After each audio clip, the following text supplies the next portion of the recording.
Hello, আসসালামু আলাইকুম আমার প্রিয় বন্ধুরা, কেমন আছো? আবার ভিডিও দিলাম। দেখো, এই ভিডিও দিই না পরপর দুইটা ভিডিও চলে গেল। তো যেটা বলতে এখন আসছি, আমি না একটা বাবার একটা মাত্র সন্তান, মানে কন্যা সন্তান, একমাত্র সন্তান। জবানটাও ঠিক একই রকম।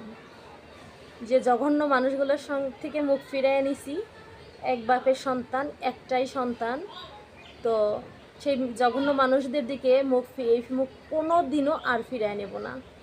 অনেক জঘন্য কথা এর আগে শুনছি, অনেক কিছু হয়েছে, অনেক ধান্দাবাজি করছে, অনেক কি বলবো, একটু ভাবি, দাঁড়াও মনে করি।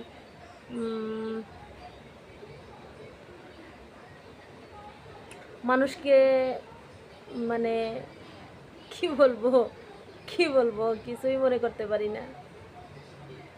পাহাড় সমান, পাহাড় সমান, কত পাহাড় সমান কি সম্পদ এনে দিব, পাশে থাকবো, 3-4টা পরিবার মিলে এক হয়ে ভালো থাকবো, কত স্বপ্ন।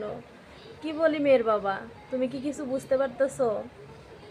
তুমি আবার এগুলো নিয়ে মাথা ঘামাইতে আইসো না। দেখো, এটা আমার একদম পার্সোনাল ব্যাপার, কেননা বন্ধু বান্ধবী বেশি বানায় ফেলছি তো জগতে, এই কারণে সমস্যা। বান্ধবীরা, তারপরে আত্মীয় স্বজন আছে কিছুজন, যে মানে একসঙ্গে ভালো থাকার জন্য অনেক স্বপ্ন দেখাইছে, অনেক ভালো ভালো দারুণ দারুণ স্বপ্ন দেখাইছে, কিন্তু এখন উল্টা বাটপাড়ার আর চিটার নামে প্রচার করে দিচ্ছে।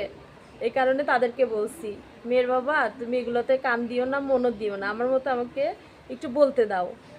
কেননা আমার এই ব্যাপারগুলোতে তোমাকে জানাতেও চাই না, তুমি এর মধ্যে ঢুকবো না, এটাই।